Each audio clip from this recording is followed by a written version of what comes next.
देखो भाई, शैल कणों के अतिरिक्त मृदा में होते हैं। शैल, यहाँ पर शैल का मतलब है चट्टान, और कणों मतलब चट्टान कणों के अतिरिक्त, अतिरिक्त मतलब अलावा मृदा में होते हैं। तो देखो ये कह रहा है प्रश्न, मृदा मतलब मिट्टी में, तो चट्टानों के कण पाए जाते हैं छोटे छोटे, है ना, पत्थर छोटे छोटे कण पाए जाते हैं ना, ईंट के जैसे कण छोटे छोटे मिट्टी के, तो इनके चट्टान के कण जैसे, है ना। अब इनमें कंकड़ पत्थर क्यों कहते हैं, जैसे चट्टान के कणों के अलावा मिट्टी में होते हैं वायु और जल, ये होते हैं जल और पादप मिट्टी में होते हैं, खनिज जैव पदार्थ वायु और जल ये होते हैं, और जल वायु और पादप, है ना। तो सबसे सही पदार्थ इसमें ये है गा में सबसे ज़्यादा है। खनिज जैव पदार्थ वायु और जल ये होती हैं सब। तो पहले का उत्तर है गा, ठीक है। अब प्रश्न नंबर 2, जल धारण क्षमता सबसे अधिक होती है। जल धारण किसे कहते हैं बताओ। जल धारण कहते हैं जल ग्रहण करने की क्षमता सबसे अधिक किसमें होती है, बलुई मृदा। बलुई मृदा कहते हैं चिकनी मृदा। बलुई मिट्टी देखिए, बलुई मिट्टी होती है, चिकनी होती है ना। मृदे मृदा ये कर्री वाली होती है, और दुमटी मृदा ये भी चिकनी होती है, बालू और दोमट के मिश्रण में। तो इसका उत्तर है खा। जल धारण क्षमता सबसे अधिक होती है मृदा में। ये क्या होती है, इस मिट्टी में दरार सी पड़ जाती है, पानी को ज्यादा अवशोषित करती है, तो पानी को ग्रहण करने की क्षमता मृदा में होती। ये मृदा के प्रकार है भाई, है ना। चिन्ह, तो देखो जीवों को आवास देने वाली कौन होती हैं, सभी प्रकार की मृदा। ये सभी प्रकार की मृदा पे तो हम निवास कर रहे हैं, पृथ्वी पर मृदा पाई जाती है, और मृदा पर हम रह रहे हैं। और मृदा की ऊपरी परत क्या कहलाती है, वो गहरे रंग की। हाँ ये गहरे रंग की होती है। मृदा की सबसे ऊपरी परत गहरे रंग की होती है। बलुई मृदा, बड़े कण, बलुई मृदा में होते हैं बड़े कण। और मृदा की मध्य परत क्या कहलाती है, वो ह्यूमस की कम मात्रा। ह्यूमस किसे कहते हैं, देखो समझो, ये ह्यूमस क्या होता है। ह्यूमस कहते हैं गंध, सड़ी गली वस्तुएं जो बदबू आती है ना, उसे ह्यूमस कहते हैं। ह्यूमस की कम मात्रा होती है कौन सी मृदा में, मृदा की मध्य परत में बदबू कम आती है ना, ताजा मिट्टी निकलती है वो।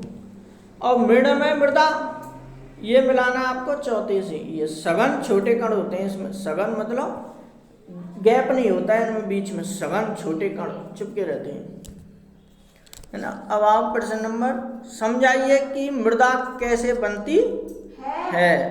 तो मृदा कैसे बनती है आप बताएंगे, अब पढ़ो।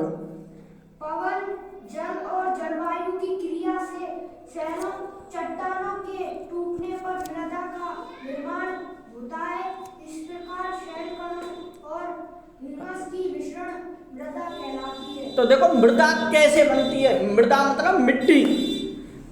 पवन, पवन जानते हो हवा, जल और जलवायु, जलवायु मतलब वहाँ का वातावरण कैसा है, की क्रिया से शैलों, शैलों कहते हैं चट्टानों के टूटने पर मृदा का निर्माण होता।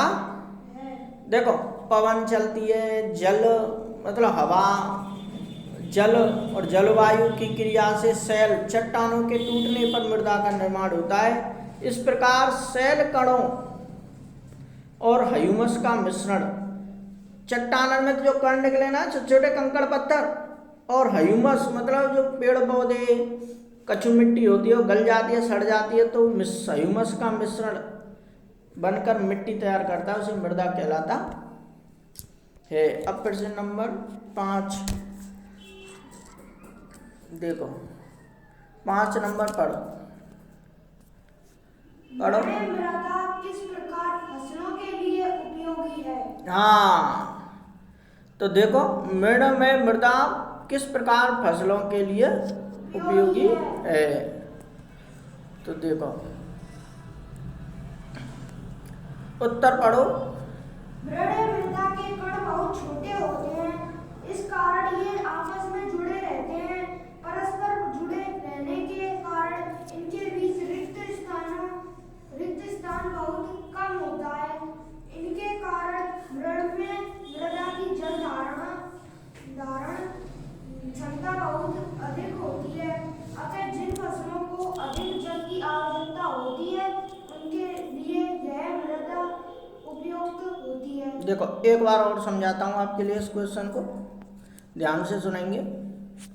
देखो मृद में मृदा के कण बहुत छोटे छोटे होते हैं, मतलब मिट्टी ठोस होती है बहुत और इसके कण होते हैं ना छोटे छोटे होते हैं, इस कारण ये आपस में जुड़े रहते हैं। ठोस होती है मिट्टी, परस्पर जुड़े रहने के कारण इनके बीच रिक्त स्थान बहुत कम होता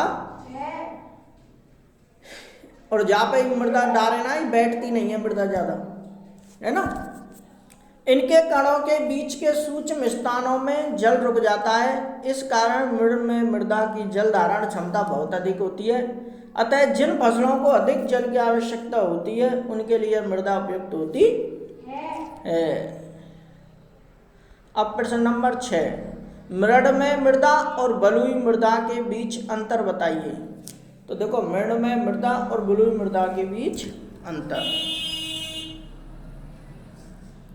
मृद में मृदा और बलुई मृदा में अंतर, इसकी अंतःस्रवण दर न्यून होती है। अंतःस्रवण कहते हैं अंदर जैसे कण ज्यादा चल रहा है, गति नहीं करते, अंदर के कण होते हैं ना छोटे, ज्यादा अंतःस्रवण दर न्यून होती है। मतलब अंत मतलब अंदर, श्रवण मतलब गति, कणों के गति करने की दर बहुत कम होती, न्यून मतलब बहुत, अंतःस्रवण दर बहुत न्यून होती है, न्यून मतलब बहुत कम। अब बलुई मृदा, इसकी अंतःस्रवण की दर अधिक होती।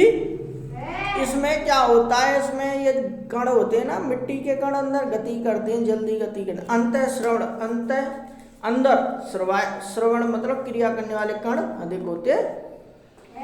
अब इसकी जल धारण क्षमता उच्च होती है और इसकी जल धारण क्षमता निम्न होती। मृद में मृदा जल को ज्यादा अवशोषित करती है और ये जल को कम अवशोषित करती है।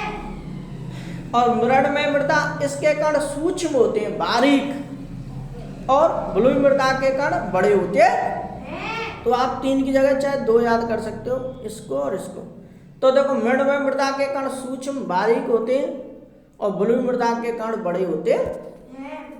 प्रश्न नंबर 7, ये मृदा की अनुप्रस्थ काट का चित्र बनाइए तथा विभिन्न परतों का नामांकित चित्र कीजिए। तो देखो ये मृदा का चित्र बनाया गया है।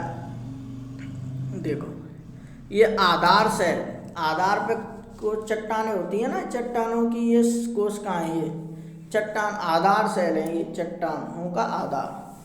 फिर ये समस्तर स्थिति होती है, इन पे कण पाए जाती हैं। फिर इनके बाद समस्तर स्थिति अथवा मध्य परत होती है बीच की ये। फिर उसके बाद ये समस्तर स्थिति और शीर्ष मृदा, इस पर पेड़ पौधे आते हैं, ये मृदा कहलाती है। मृदा की क्या है, अनुप्रस्थ काट मतलब अंदर की आंतरिक संरचनाएं, ये विभिन्न परतों को आंतरिक, मृदा की आंतरिक संरचनाएं ये सूक्ष्मदर्शी यंत्र से देखेंगे ना, जब दिखेगी हमें, वैसे नहीं दिखेगी। प्रश्न नंबर 8 पढ़ो। रजिया ने खेत में अंतःस्रवण की दूर से संबंधित एक प्रयोग किया। उसने देखा कि उसके द्वारा लिए गए मृदा के नमूने में से 200 मिलीलीटर जल को अंतःस्रवण करने में 40 मिनट लगे।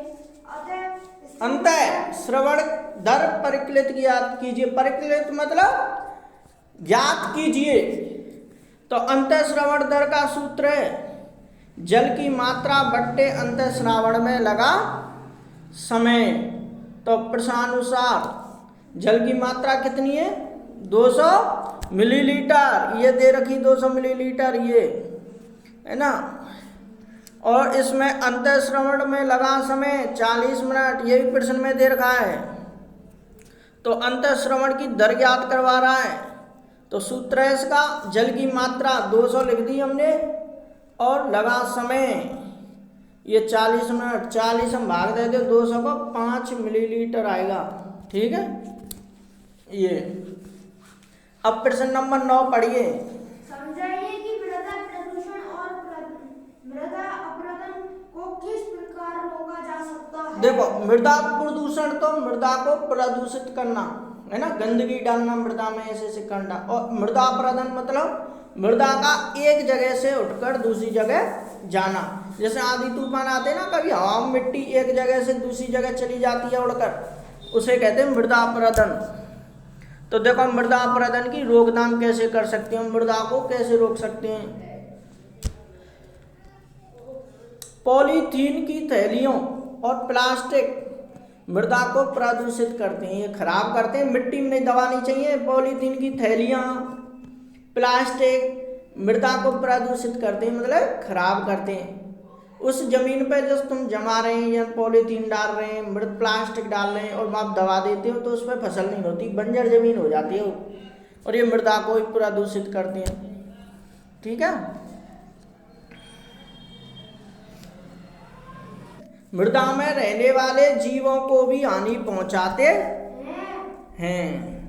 इसलिए पॉलीथीन की थैलियों और प्लास्टिक की वस्तुओं के उपयोग पर प्रतिबंध लगाया जाना। तो प्रतिबंध क्या होता है, रोक लगानी चाहिए। इसके अलावा अनेक प्रकार के अपशिष्ट, अपशिष्ट कहते हैं कूड़ा कचरा, और अपशिष्ट कहते हैं घरेलू कचरा है ना, रसायन तथा पीड़कनाशी, पीड़कनाशी कहते हैं कीटनाशकों का नष्ट करने वाले मृदा की प्रदूषित करते हैं। ऐसे अपशिष्ट पदार्थों और रसायनों को मृदा में निर्मुक्त करने से पहले उन्हें उपचारित किया जाना। उपचारित मतलब इलाज करो उनको पहले, जो इनको सही उपाय हो। पीड़कनाशियों का उपयोग कम से कम किया जाना चाहिए। इस प्रकार हम मृदा प्रदूषण को कम कर सकते हैं। ये तो है भाई मृदा प्रदूषण को रोकने के उपाय। अब मृदा अपरदन की रोकथाम कैसे कर सकते हैं हम मृदा को, देखो जल, पवन अथवा वायु, जल, पवन अथवा बर्फ द्वारा मृदा की ऊपरी सतह का हटना अपरदन कहलाता है। जैसे जल द्वारा कभी कभी ज़्यादा जल डालते चले हम, एक चीज़ गड्ढा पड़ जाता है ना जमीन में, तो मिट्टी क्या है, पानी बहा ले जाता है मृदा को एक जगह से दूसरी जगह। कभी कभी पवन आ जाती है, हवा ऐसी पड़ती है तो मिट्टी एक जगह मिट्टी दूसरी जगह पे इकट्ठी हो जाती है। तीसरा अथवा बर्फ द्वारा भी मृदा की ऊपरी सतह का हटना है ना, ज़्यादा ठंडा पानी हो मृदा में बहा ले जाता है, मृदा में छेद कर देता है यहाँ है ना। मृदा बर्फ द्वारा मृदा की ऊपरी सतह का हटना अपरदन कहलाता है। देखो मृदा का अपरदन मरुस्थल में अथवा बंजर भूमि जैसे स्थानों पर अधिक होता है। मरुस्थल में कैसे होता है, मरुस्थल में ज़्यादा आंधी लू चलती हैं, ज़्यादा हवा आती चलती है, आंधी तूफान आते रहते हैं। और बंजर जमीन, बंजर उसे कहते हैं जहाँ पेड़ पौधे ना आए, मिट्टी मिट्टी है तो आंधी आएगी नहीं उड़ जाती है, तो वहाँ पर अधिक होता है।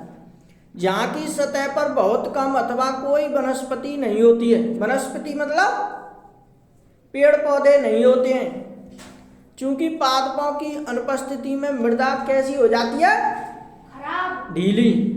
ध्यान ना कॉपी में देख लो किताब में। इसलिए मृदा का अपरदन शीघ्र हो जाता है।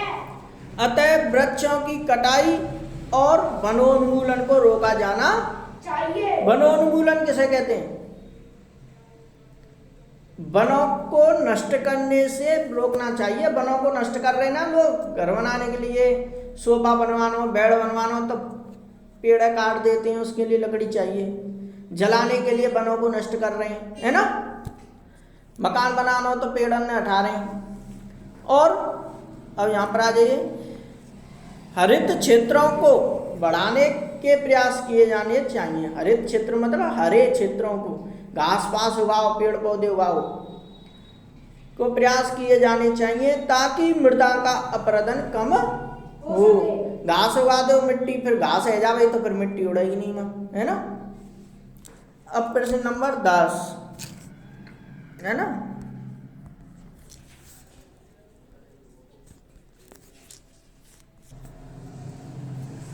देखो प्रश्न नंबर 10, निम्नलिखित वर्ग पहेली को दिए गए संकेतों की सहायता से हल कीजिए। मतलब ये बुक में आपको खाली मिलेगी, यहाँ पर भरी हुई मिल रही है ना।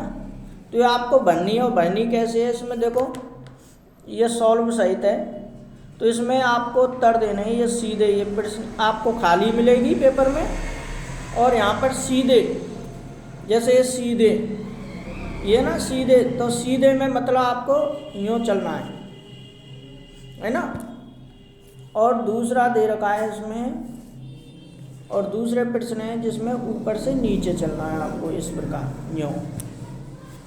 तो देखो सीधे पहले क्वेश्चन दे रखे हैं इसमें सीधे, है ना। तो देखो सीधे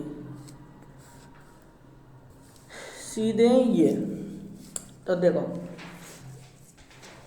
इसके बने थैलों के अपशिष्ट से मृदा का प्रदूषण होता है। किसके बने थैलों के अपशिष्ट कहते हैं कूड़ा कचरा से मृदा का प्रदूषण होता है। तो ये इसका उत्तर है पॉलीथीन। ये उत्तर आपको आना चाहिए जब भी पहेली को भर पाएंगे आप। पॉलीथीन, तो इसमें देखो साइड में ये भर रहा है, तो ये पॉलीथीन इस साइड से यूँ भर रहा है सीधा, और सीधे ही बनना है। दूसरा है प्रश्न नंबर 2,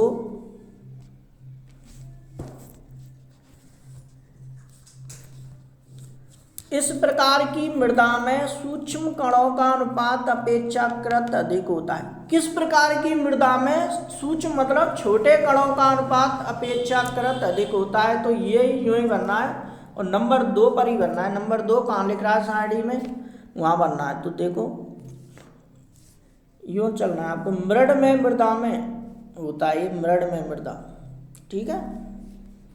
तो प्रश्न का उत्तर है मृड में मृदा में सूक्ष्म कणों का अनुपात मतलब गैप अपेक्षाकृत अधिक होता है। मृड में मृदा में छोटे छोटे कणों के बीच अपेक्षाकृत मतलब गैप अधिक होता है।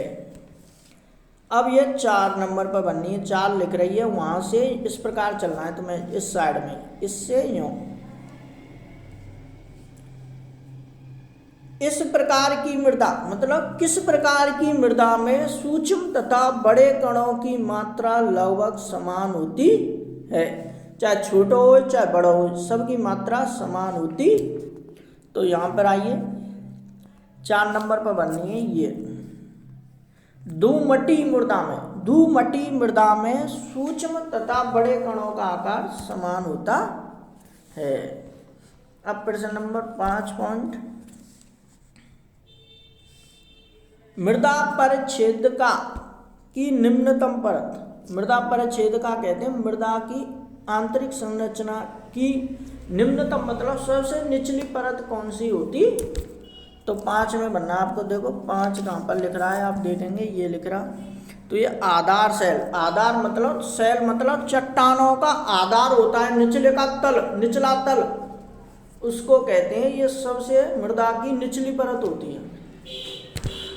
अब इसके बाद 8वां पॉइंट, वनस्पति ना होने पर, वनस्पति कहते हैं पेड़ पौधों को, ना होने पर यह मृदा को उड़ा ले जाती है। कौन मृदा को उड़ा ले जाती है। तो देखिए 8 में बनना है आपको। 8 पवन मतलब वायु, हवा। मृदा पेड़ पौधे ना होने पर मृदा को एक जगह से दूसरी जगह उड़ा ली जाती है। अब भरेंगे आप 9वां पॉइंट, इस प्रकार की मृदा सुवातित कहते हैं सुंदर और चिकनी सपाट दिखने वाली एवं शुष्क मतलब सूखापन दिखता है होती है। कौन सी मृदा होती है जो सुंदर दिखती है एवं शुष्क होती है, कठोर होती है, सुवातित। तो देखो 9 बनना है आपको। 9वां पॉइंट देखेंगे, बलुई मृदा, चिकनी मृदा कहते हैं जिसे। ये इस प्रकार 9वें पॉइंट में बनना है आपको, ठीक है।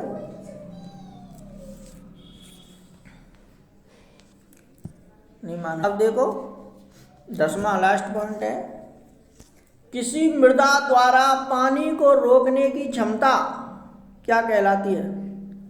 तो इसका आंसर है जल धारण क्षमता। तो ये 10वें पॉइंट में बनना है, ये रहा जल धारण क्षमता। ये जल धारण क्षमता मतलब जल को ग्रहण करने की क्षमता। मिट्टी जल को अंदर ले लेती है और जल रुक जाता है अंदर जाने से और निचली परत में जाने से।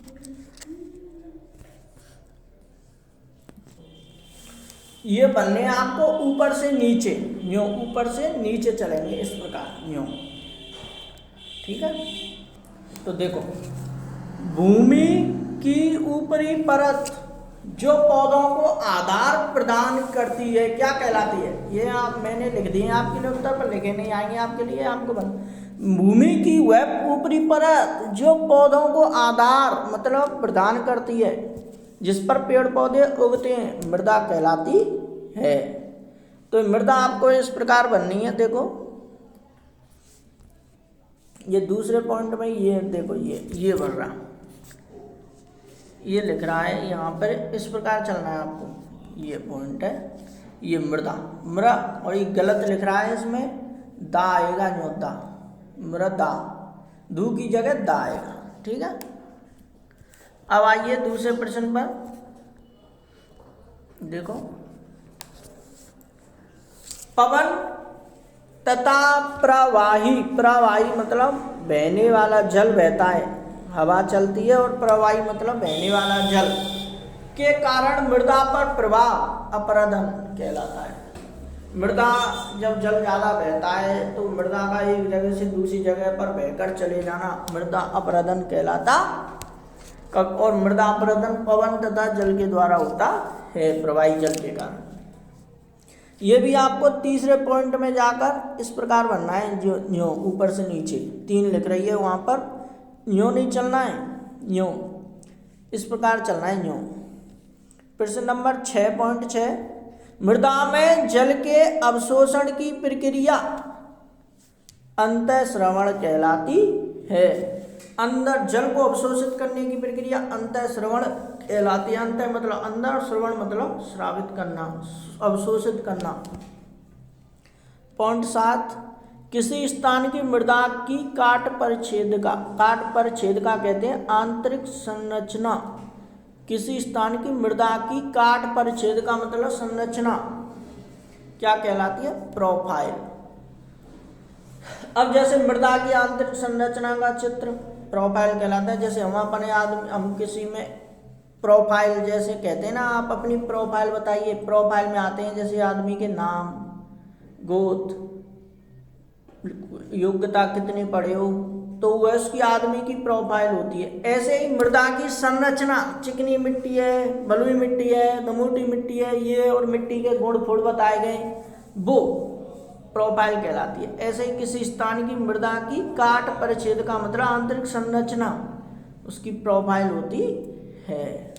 तो देखो ये इसमें देखेंगे आप, ये भर रहे हैं, तो इसमें देखो मैंने कैसे समझाया आपके लिए।